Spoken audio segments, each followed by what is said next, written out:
अस्सलाम वालेकुम students, parallel and distributed computing की वीडियो लेक्चर सीरीज के सिलसिले में आज इस टॉपिक के ऊपर बात करने के लिए जा रहे हैं। वो है distributed shared memory. Shared memory के कंसेप्ट से हम बखूबी वाकिफ हैं स्टूडेंट्स। हमने पहले इस टॉपिक को डिस्कस किया है कि शेयर्ड मेमोरी क्या होती है। शेयर्ड मेमोरी जो है ये एक फिजिकली किसी जगह पे जो है वो मेमोरी लोकेट कर रही होती है। फॉर एग्जांपल, जिस तरह से हमारे पास क्लाइंट सर्वर का आर्किटेक्चर है कि सर्वर के ऊपर हमारे पास मेमोरी पड़ी हुई है और क्लाइंट्स जो है वो सारे के सारे वहां से डाटा को रीड भी कर रहे हैं एक ही टाइम पे और राइट भी कर रहे हैं और उसे सिंक्रोनाइज किया जा रहा है उस मेमोरी को। तो आज हम डिस्ट्रीब्यूटेड शेयर मेमोरी की बात करेंगे। डिस्ट्रीब्यूटेड शेयर मेमोरी का क्या आर्किटेक्चर है। डिस्ट्रीब्यूटेड मेमोरी जो है वो इस तरह से नहीं है, बल्कि वो उसमें हमारे पास जितने भी नोड्स हैं, जितने भी कंप्यूटर्स हैं हमारे पास, हर कंप्यूटर के अंदर जो है वो मेमोरी है और उन तमाम नोड्स की मेमोरी को इकट्ठा करके एक शेयर्ड मेमोरी जो है वो बना दी जाती है और तमाम की तमाम वो जो मेमोरीज हमारे पास हर कंप्यूटर के अंदर हैं उनकी एक वर्चुअल एड्रेस स्पेस जो है वो क्रिएट कर दी जाती है। दोबारा एक दफा कंसेप्ट को समझिएगा कि जिस तरह से हमारे पास डिफरेंट कंप्यूटर्स के अंदर उनकी अपनी मेमोरी है, अब हमारे पास डिस्ट्रीब्यूटेड आर्किटेक्चर में एक जगह पे मेमोरी नहीं पड़ी बल्कि डिफरेंट नोड्स में, डिफरेंट कंप्यूटर्स में उनकी मेमोरी है। हमने करना क्या है, हमने उन तमाम नोड्स की जो अपनी अपनी मेमोरी है, उनकी पर्सनल मेमोरी है, उसे इस तरह से मुहैया कर देना है तमाम के तमाम कंप्यूटर्स को कि वो एक दूसरे की मेमोरी में से भी डाटा को रीड कर सकें और राइट कर सकें। यानी कि तमाम की मेमोरी जितनी भी है उन तमाम को हम शेयर कर देंगे। तो अगर नोड 1 है वो नोड 10 वाला कंप्यूटर जो है उसकी मेमोरी को एक्सेस कर सकता है, नोड 10 वाला नोड 1 की और 2, 3, 4, 5 सब की मेमोरी को वो जो है एक्सेस कर सकता है। इसमें भी सिंक्रोनाइजेशन होती है। किस तरह से होती है ये हम लेटर ऑन इसी लेक्चर में इंशाल्लाह ताला डिस्कस करेंगे। तो आज के लेक्चर में हम डिस्ट्रीब्यूटेड जो आर्किटेक्चर है कि किस तरह से मेमोरी को यूटिलाइज किया जाता है डिस्ट्रीब्यूटेड एनवायरनमेंट के अंदर, इसे पढ़ेंगे। इसके अलावा हम डिफरेंट जो इश्यूज हैं जो हमारे डिस्ट्रीब्यूटेड मेमोरी को जब हम इंप्लीमेंट करने के लिए जाते हैं, जो डिफरेंट इश्यूज आते हैं उन्हें डिस्कस करेंगे। इसका कंप्लीट आर्किटेक्चर जो है पिक्टोरियल फॉर्म में जो है वो हम डिस्कस करेंगे और सबसे एंड पे हम डिफरेंट मेथड्स को देखेंगे कि किस किस तरह से जो है डिस्ट्रीब्यूटेड मेमोरी को इंप्लीमेंट किया जा सकता है। तो सबसे पहले हम इसकी डेफिनेशन और कुछ इसकी करैक्टरिस्टिक्स यानी कि इसकी थोड़ी सी डिटेल की तरफ जाते हैं, उसके बाद इंशाल्लाह ताला हम आर्किटेक्चर पे बात करेंगे। तो फर्स्ट ऑफ ऑल इसकी जो प्रॉपर एक जो डेफिनेशन है वो ये है कि abbreviated as DSM, distributed shared memory को डीएसएम भी कहा जाता है, is the implementation of shared memory concept in distributed systems. तो डिस्ट्रीब्यूटेड सिस्टम्स यानी कि डिफरेंट नोड्स हमारे पास पड़े हुए हैं, एक डिस्ट्रीब्यूटेड एनवायरनमेंट है, उसके अंदर हम जो शेयर्ड मेमोरी को इंप्लीमेंट करने जाएंगे उसे क्या कहा जाता है, distributed shared memory. DSM implements a loosely coupled shared memory model which is deprived of a local physical memory in the system। तो डिस्ट्रीब्यूटेड शेयर्ड मेमोरी में हमारे पास जो है वो लूजली कपल्ड है। स्ट्रांगली कपल्ड का ये मतलब होता है स्टूडेंट्स के जिसमें तमाम के तमाम जो कंप्यूटर्स हैं, तमाम के तमाम नोड्स हैं, वो बहुत ज्यादा डिपेंड कर रहे हो एक दूसरे के ऊपर। लेकिन लूजली कपल्ड का मतलब यह है कि वो एक दूसरे के साथ इनकी डिपेंडेंसी जो है वो उतनी ज्यादा स्ट्रांग डिपेंडेंसी नहीं है। इसके बाद a virtual memory space is provided in this respect which can be accessed by all the systems. तो डेफिनेटली जैसे मैंने आपको पहले बताया कि जो हमारे पास फिजिकल मेमोरी है वो तो डिफरेंट सिस्टम्स में पड़ी हुई है, हर सिस्टम की अपनी है। अब उसे ही हमने शेयर करना है, तमाम सिस्टम्स को इस तरह से हमने जोड़ देना है आपस में, एक नेटवर्क में इस तरह से उन्हें जकड़ देना है, इस तरह से उन्हें आपस में कनेक्ट कर देना है कि हर सिस्टम हर दूसरे सिस्टम की मेमोरी को एक्सेस कर सके। अब स्टूडेंट्स हर एक कंप्यूटर ने अपनी एड्रेस स्पेस जनरेट की हुई होती है अपनी हार्ड डिस्क के लिए या अपनी जो भी मेमोरी है उसकी, उसके लिए उसने अपनी एड्रेस स्पेस जो है वो क्रिएट की है। अब अगर हर एक की अपनी अपनी लोकल एड्रेस स्पेस होगी तो फिर एक सिस्टम में कैसे पता चलेगा कि हम किसकी एड्रेस स्पेस को जो है वो एक्सेस करें। तो उसका हल ये है कि उस तमाम के तमाम जितनी भी हमारे पास मेमोरीज पड़ी हैं उनकी एक एग्रीगेट, एक वर्चुअल एड्रेस स्पेस जो फिजिकल नहीं होगी, जो हम सिर्फ वर्चुअली क्रिएट कर देंगे, इस तरह से क्रिएट कर देंगे कि उसे हर एक सिस्टम उसी वर्चुअल एड्रेस स्पेस को एक्सेस करेगा। अगर वहां पे रीड करेगा या राइट करेगा तो वो डाटा जाएगा कहां पे, वो किसी ना किसी हार्ड डिस्क के ऊपर जाएगा, किसी भी सिस्टम की हार्ड डिस्क के जो कि मैप हुई है उस वर्चुअल एड्रेस के साथ। इसे मैं लेटर ऑन जो है वो आपको थोड़ा सा इसका भी क्लू देता हूं। इसके बाद है कि information moves between main memory and secondary memory. तो ये सिस्टम्स के दरमियान जो है ना, ये हमारे पास मेन मेमोरी है और ये हमारे पास फॉर एग्जांपल सेकेंडरी मेमोरी है और इन दोनों के दरमियान जो है वो इंटरेक्शन होगी, और जो किस तरह से होगी, लोकल सिस्टम्स में। ये हम लोकल सिस्टम की बात करें कि एक सिस्टम जो है जिसकी मेमोरी को हमने शेयर करना है, बाकी सिस्टम्स की मेमोरी को भी शेयर करना है, लेकिन ये जो हमारे पास कम्युनिकेशन होगी ये लोकल सतह पे होगी, मेन मेमोरी की और सेकेंडरी मेमोरी की। The initial ownership of any object reside on distributed memory belong to the method, program या system that created the object। इसका मतलब क्या है? इसका मतलब ये है कि वो वाला प्रोग्राम, सबसे पहले तो हम मेथड की बात करेंगे, सबसे इनिशियल लेवल हमारा मेथड का है, उसके बाद अगर हम प्रोग्राम की बात करें या फिर सिस्टम की बात करें, तो जो भी प्रोग्राम वहां पे सेव होगा वो किसकी ओनरशिप होगा? वो डेफिनेटली उसी प्रोग्राम की, उसी मेथड की या उसी सिस्टम की ओनरशिप में होगा जिसने उसे क्रिएट किया है। लेकिन लेटर ऑन ये ओनरशिप चेंज भी हो सकती है, अगर कोई और सिस्टम उसे एक्सेस कर लेता है, उसे ले लेता है, तो फिर ये ओनरशिप उसकी जो है वो चेंज भी हो सकती है।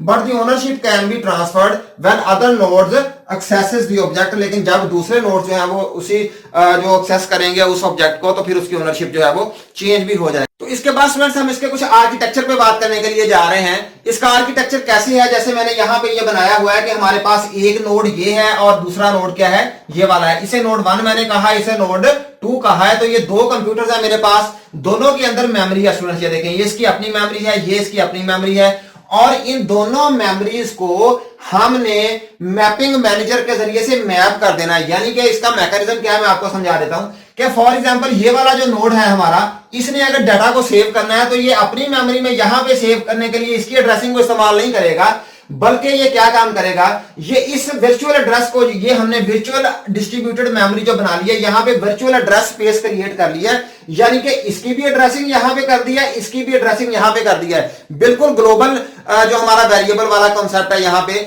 कि लोकल मेमोरी भी है इनकी अपनी अपनी। डेफिनेटली अगर सीपीयू की मेन मेमोरी की सेकेंडरी मेमोरी के साथ अगर कम्युनिकेशन करने के लिए चाहिए होगी तो डेफिनेटली ये अपनी अपनी मेमोरी को थोड़ा बहुत यूटिलाइज करेंगे। लेकिन अगर इन्होंने ओवरऑल इनका जो यूसेज होगा इनकी अपने सिस्टम के लिए सीपीयू के अलावा जो इन्होंने इस्तेमाल करना है, वो तमाम मेमोरीज को, इस मेमोरी को भी और इस मेमोरी को भी, फिजिकल मेमोरी को ये मैप कर देंगे एक वर्चुअल एड्रेस स्पेस पे। किस तरह से मैप करेंगे? इस तरह से, जैसे मैंने यहां पे किया हुआ है। ये देखें, ये हमने एक वर्चुअल एड्रेस स्पेस जो है ये क्रिएट कर लिया, 1 2 3 4 5 6 7 8 9 10 11 12 एंड अप टू n। तो यहां पे ये हमारी फिजिकल मेमोरी है, ये नोड 1 की, ये नोड 2 की और ये नोड 3 की। अब अगर किसी भी कंप्यूटर ने डाटा को सेव करवाना है तो वो यहां पे इस एड्रेस को उठाएगा और यहां पे सेव करेगा, इसी एड्रेस को यूज करेगा रीड करने के लिए, इसी को राइट करने के लिए।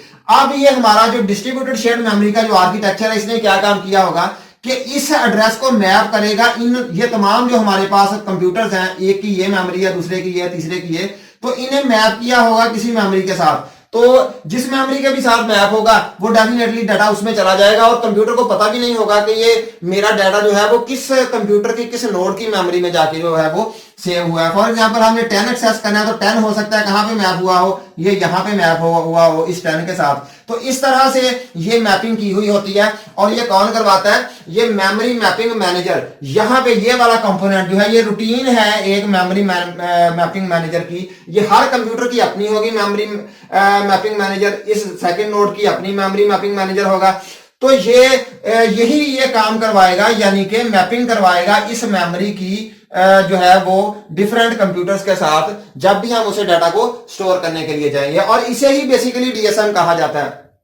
और ये आपस में एक दूसरे के साथ कम्युनिकेट कैसे करेंगे? डेफिनेटली एक हाई स्पीड नेटवर्क जो है वो हम इसका जो वो क्रिएट करेंगे, जो इसकी स्पीड बहुत ज्यादा होगी, ताकि इनकी स्ट्रॉन्ग जो इंटरेक्शन है आपस में जो ये करने जा रहे हैं एक दूसरे के साथ डाटा स्टोर करवाने के लिए या रिट्रीव करवाने के लिए जा रहे हैं, तो उसे ये फैसिलिटेट करेगा ये वाला कम्युनिकेशन नेटवर्क। और इनकी आपस में कम्युनिकेशन किस तरह से होगी? मैसेज पासिंग के जरिए से, जो हमने पिछले लेक्चर में कवर किया मैसेज पासिंग वाला जो मैकेनिज्म है। तो इनकी आपस में कम्युनिकेशन किसके जरिए से होगी? जो है मैसेज पासिंग मैकेनिज्म के जरिए से। तो अगर हम इसके कंपोनेंट्स की बात करें तो हमारे पास एक तो फॉर एग्जांपल सबसे पहला कंपोनेंट क्या है? Memory mapping manager. इसी तरह से और कंपोनेंट क्या है हमारे पास? Communication network. और अगर इनके चैलेंजेस की बात करें, इसको अगर हम इंप्लीमेंट करने के लिए जा रहे हैं इस शेयर्ड मेमोरी आर्किटेक्चर को, डिस्ट्रीब्यूटेड शेयर्ड मेमोरी आर्किटेक्चर को, तो हमारे पास क्या क्या चैलेंजेस हो सकते हैं। चैलेंजेस क्या, सबसे पहले है मेमोरी मैपिंग मैनेजर रूटीन, जिसका मैंने अभी जिक्र किया है कि ये वाला जो हमारे पास कंपोनेंट है इसका, ये क्या काम करता है, ये इस मेमोरी को मैप करवाता है, यानी कि तमाम के तमाम कंप्यूटर जो हैं वो जिस मेमोरी को इस्तेमाल कर रहे होते हैं वो डिफरेंट कंप्यूटर्स पे है, क्योंकि हर कंप्यूटर की मेमोरी तो अपनी है, लेकिन हम उसे एज अ शेयर करके, इकट्ठा करके तमाम कंप्यूटर्स को दे रहे हैं कि जो जहां पे जी चाहता है जिसका वो वहां पे रीड करे, वहां से राइट करे। इसके बाद सेकंड इशू क्या होगा इसका, कम्युनिकेशन नेटवर्क। तो डेफिनेटली कम्युनिकेशन नेटवर्क जो है वो भी एक ऐसा इशू है, क्योंकि हमें बहुत ज्यादा स्पीडी जो है वो कम्युनिकेशन चाहिए। तो मैसेज पासिंग मैकेनिज्म तो डेफिनेटली है ही, लेकिन हमारा फिजिकल स्ट्रक्चर जो है वो भी बहुत ज्यादा स्ट्रांग होना चाहिए। इसके साथ साथ controlling the concurrent access of data shared in DSM. तो ये हमने अक्सर इशू देखा होगा, जो पढ़ा हुआ है कि भाई हमने जब डाटा को एक्सेस करना है तो कंकरेंट एक्सेस, यानी कि ऐसा ना हो कि एक कंप्यूटर जब उसे एक्सेस कर रहा है उसी वक्त दूसरा कंप्यूटर उसे एक्सेस करने के लिए, तो कंकरेंसी जो है हमारी वो डिस्टर्ब होगी और हमारा डाटा जो है वो कंसिस्टेंट नहीं रहेगा। फॉर एग्जांपल, अगर एक कंप्यूटर डाटा को उठा लेता है और उसमें वो चेंजिंग कर लेता है, अभी उसने दोबारा उसे सेव नहीं किया था कि दूसरा कंप्यूटर भी वहां से जाके डाटा उठा लाया, यानी कि अपडेट होने से पहले डाटा उठा लिया, तो हमारी कंसिस्टेंसी डाटा की नहीं रहेगी।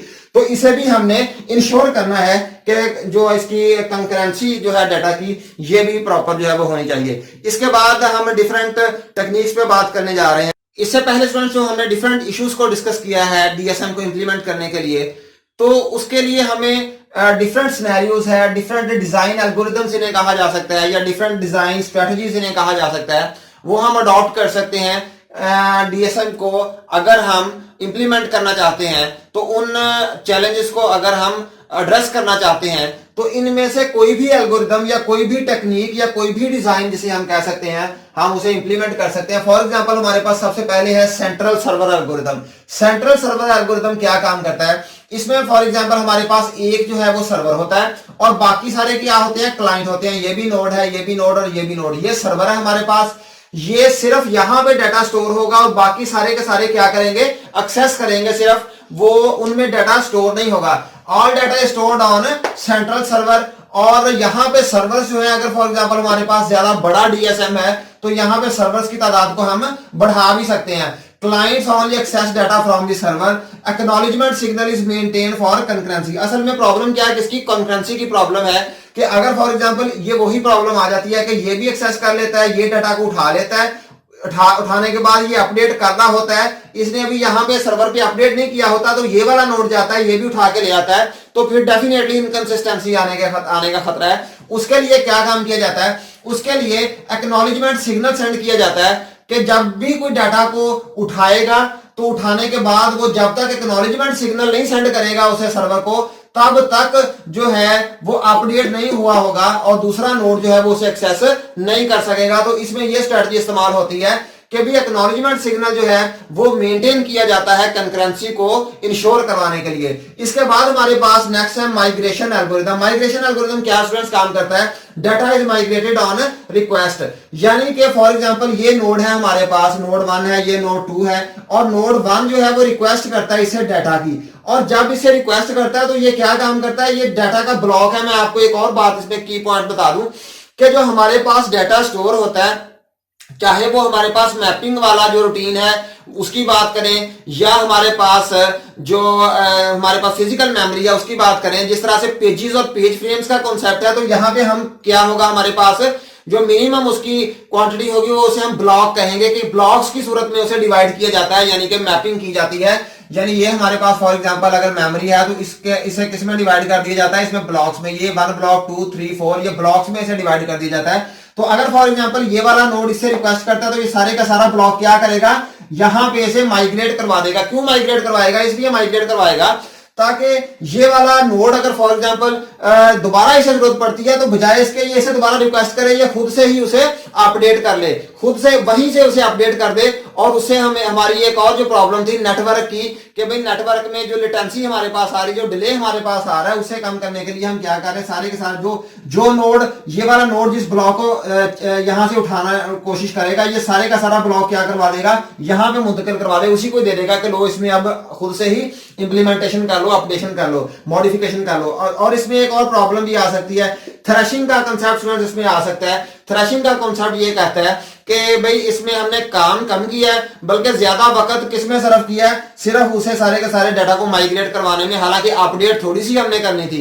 लेकिन हमने सारे ज्यादा वक्त किसमें जाया किया है, उसे माइग्रेट करवाने में जाया कर दिया। तो इस कंसेप्ट को क्या कहते हैं, थ्रेशिंग कहते हैं। तो इस तरह की अगर हम बात करें तो यहाँ पे थ्रेशिंग का कॉन्सेप्ट जो है वो आता है, only one node can access data block at a time for concurrency. तो कंकरेंसी कैसे इंश्योर होगी यहाँ पे, कि एक वक्त में सिर्फ एक ही जो है वो नोड उसे एक्सेस कर सकेगा ब्लॉक को, जिसे वो एक्सेस करना चाहता है, बाकियों को उतनी देर इजाजत नहीं होगी। इसके बाद हम बात करते हैं थर्ड हमारे पास जो रेप्लिकेशन एल्गोरिथम है वो क्या है, read replication algorithm. Read replication algorithm students क्या कहता है, data block is replicated and only reading is allowed. तो ये जो ब्लॉक हम रीड करना चाह रहे हैं, फॉर एग्जांपल नोड 1 है, ये नोड 2 है। नोड 1 जो है वो नोड 2 को डाटा एक्सेस की रिक्वेस्ट देता है। तो डाटा जो 2 वाला नोड है वो क्या करेगा, वो डाटा को रेप्लिकेशन कर देगा इसकी नोड 1 के ऊपर, यानी कि डाटा अपने पास भी रखेगा और उसे रेप्लिकेशन इस नोड के पास भी उसकी रेप्लिकेशन कर देगा, इसे भी उसकी एक कॉपी भेज देगा। यहां पे तो वो डाटा एक्चुअल डाटा ब्लॉक का ब्लॉक ही उसे सेंड कर देता था ना, खुद पे अपने पास नहीं रखता था, बल्कि दूसरे नोड के पास सेंड कर देता था कि लो अब तुम्हारे पास ही है इसका। और डेफिनेटली उसकी जो एड्रेसिंग मैपिंग हुई है उसमें भी डेफिनेटली वो चेंजिंग कर देता होगा। लेकिन यहां पे क्या काम हो रहा है, वो उसकी एक कॉपी भेज देगा नोड 1 को। नोड 1 ने एक ब्लॉक मांगा नोड 2 से, नोड 2 ने उसकी एक कॉपी जो ब्लॉक मांगा उसकी एक कॉपी किसे सेंड कर दिया, नोड 1 को सेंड कर दिया।